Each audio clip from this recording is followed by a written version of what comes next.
Hello. तो आइए आज हम लेकर आए हैं बहुत मज़ेदार सा टॉपिक। सब कोई जानना चाहते हैं कि क्या इंडिया में लड़का या लड़की पहले पता कर सकते हैं जन्म से? किसी भी कपल का अगर कोई लड़का है या लड़की है, प्रेग्नेंट है फीमेल, उसको क्या हम जांच कर सकते हैं या नहीं? सब आज हम इस वीडियो में जान लेंगे। आइए आज हम लेकर आए हैं क्या गर्भावस्था के दौरान बच्चे के लिंग यानी कि जो बच्चा है वो मेल है या फीमेल, लड़का है या लड़की, जांच करना अपराध है या नहीं इंडिया में। खास करके बाहर के देशों की बात नहीं करेंगे, इंडिया में क्या यह अपराध है या नहीं, इसी के बारे में चर्चा करेंगे। जाने भारत में ऐसा करने पर क्यों है पाबंदी, यानी कि भारत में अगर आप किसी भी जगह पे जांच करवाते हैं लड़के या लड़की की तो आप पर क्या कार्रवाई हो सकती है। एमनियोसेंटेसिस बोलते हैं हम इस प्रोसेस को, जिससे कि बच्चे का जांच किया जाता है।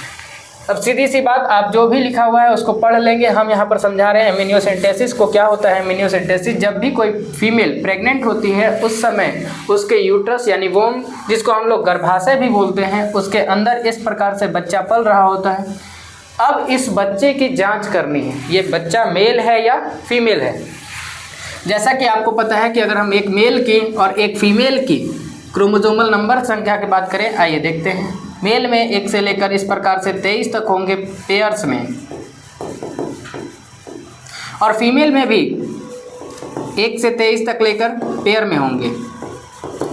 लेकिन दोनों में डिफरेंस सिर्फ इस बात का रहेगा कि मेल में X और Y रहेगा और फीमेल में X और X रहेगा। अगर किसी भी सेल में अगर आप जांच करते हैं, पूरे के पूरे बॉडी में आप हर एक जगह कहीं का भी सेल निकाल लीजिए, सब में आपको 46 क्रोमोसोम दिखेंगे, जिसमें अगर जो लड़का है तो उसमें 23 अलग होंगे और 23 अलग, यानी कि ये 23 आए होंगे पापा के पास से और ये 23 आए होंगे मम्मी के पास से। क्लियर हो गया होगा। अब पापा के पास से जो आया हुआ होगा, सॉरी यहाँ पर गलती हो गया है कि पापा और मम्मी अलग अलग बन गए हैं। अगर ये पापा के पास से आया हुआ है तो वो होगा Y, और जो मम्मी के पास से आया हुआ होगा वो होगा X। यहाँ पर आपको देखने के लिए मिल रहा है, क्योंकि सिर्फ और सिर्फ मेल ही ऐसा है जिनके पास Y क्रोमोसोम हो सकता है, फीमेल के पास कभी भी Y क्रोमोसोम नहीं होगा। यानी कि आप आसानी से क्रोमोसोम के माध्यम से क्रोमोसोम को देखकर, क्रोमोसोम को पहचान कर पता कर सकते हैं मेल है या फीमेल है। अब किस प्रकार से पहचानते हैं, आइए इसको समझते हैं।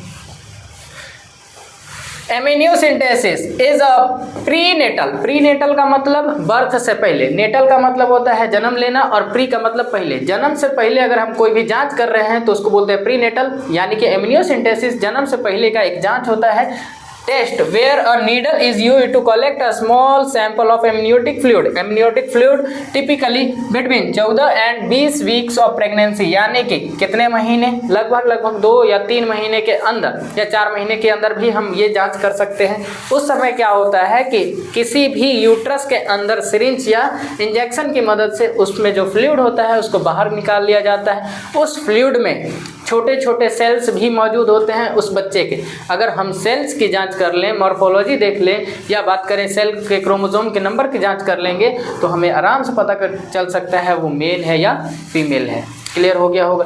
The fluid is tested to diagnose chromosomal abnormalities. अब यहाँ पर सबके दिमाग में आ रहा है कि क्या सर हम सिर्फ लड़का या लड़की को ही पता कर सकते हैं, सिर्फ हम यही पता कर सकते हैं कि क्या लड़का होगा या लड़की? नहीं, हम उसमें क्रोमोसोमल एबनॉर्मेलिटीज़ यानी कि वो बच्चा कहीं डिफेक्टिव या मतलब बीमार तो नहीं है, क्रोमोसोमल डिसऑर्डर तो नहीं है उसको, या जेनेटिकल डिसऑर्डर तो नहीं है। जैसे कि आपने सुना होगा कई सारी बीमारियां होते हैं, down syndrome, Turner syndrome, line filter syndrome. इसमें क्या होता है कि बच्चे का अच्छे तरीके से ग्रोथ नहीं हो पाता और वो कभी कभी जन्म लेते भी मर जाता है।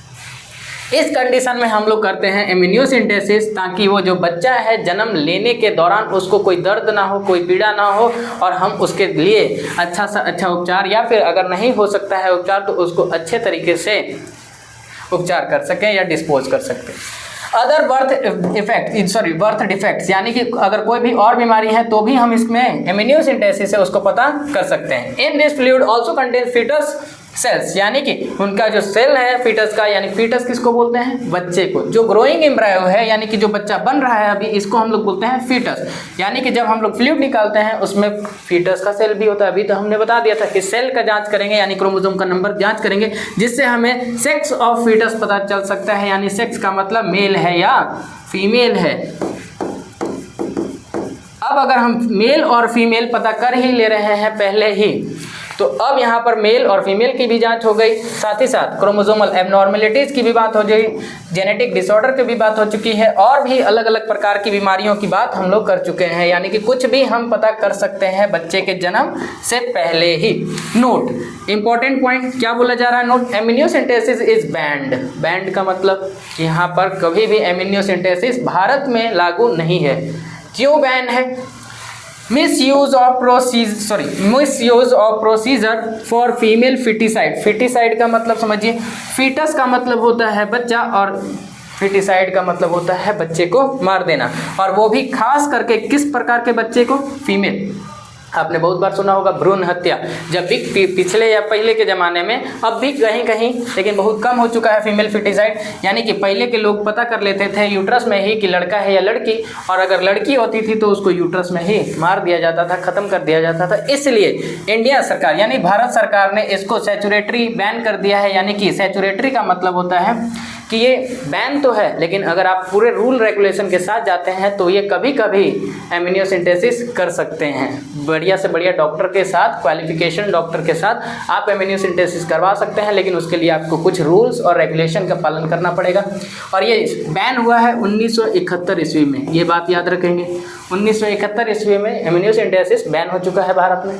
हम आशा करते हैं कि आपको इस वीडियो से पूरा का पूरा डिटेल पता चल गया होगा कि किस प्रकार से हम किसी भी गर्भाशय में लड़का है या लड़की है पता कर सकते हैं। और मेनली लड़का और लड़की पता करने के लिए हम इस प्रोसीजर का उपयोग नहीं करते हैं, उसमें कोई बीमारी है या कोई बच्चा खराब है तब हम इस प्रोसीजर एमिनियोसेंटेसिस का उपयोग करते हैं। चलिए मिलते हैं ऐसे ही नई वीडियो के साथ अगले वीडियो में। Thank you.